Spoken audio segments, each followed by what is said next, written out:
Nah, pertanyaan ini akan dijawab oleh Ustadz Aceng Aum Umar Fahmi, salah satu ustadz yang ada di jaringan cariustadz.id. Silahkan Ustadz Aceng. Andai kata putriku Fatimah mencuri, maka niscaya akan aku potong tangannya.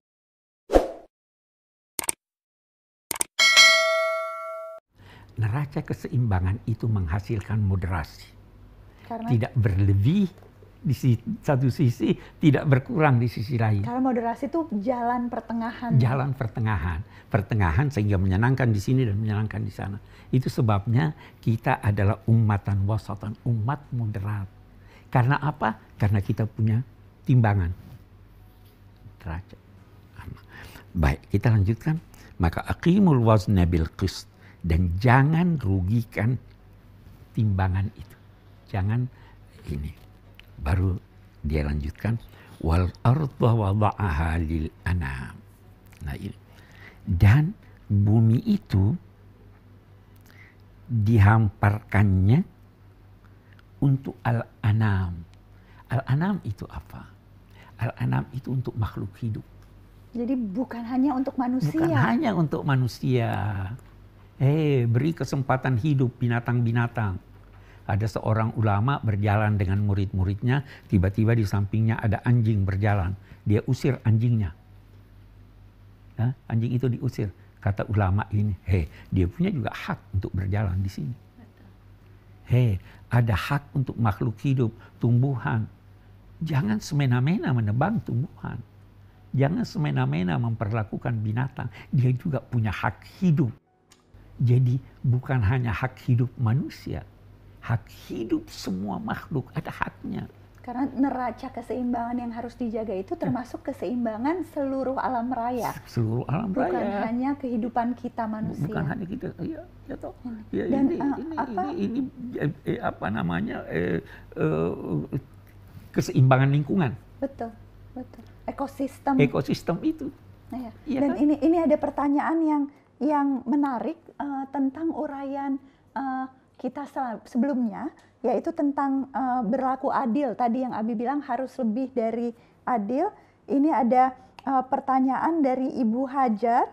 Ibu Hajar lokasinya di Banda Aceh dan bertanya tentang apakah memperlakukan dengan ihsan itu memang pasti lebih baik daripada sekedar berlaku adil. Nah, pertanyaan ini akan dijawab oleh Ustadz Aceng Aum Umar Fahmi, salah satu ustadz yang ada di jaringan cariustadz.id. Silahkan Ustadz Aceng. Assalamualaikum warahmatullahi wabarakatuh. Ada pertanyaan, apakah ihsan senantiasa lebih baik daripada adil? Saudaraku, ihsan dalam hal ini kita artikan sebagai membalas kebaikan orang lain dengan yang lebih baik, atau tidak membalas keburukan orang lain, atau bahkan membalas keburukan dengan kebaikan. Sementara adil diartikan sebagai kesetaraan atau kesepadanan baik dalam kebaikan ataupun dalam keburukan.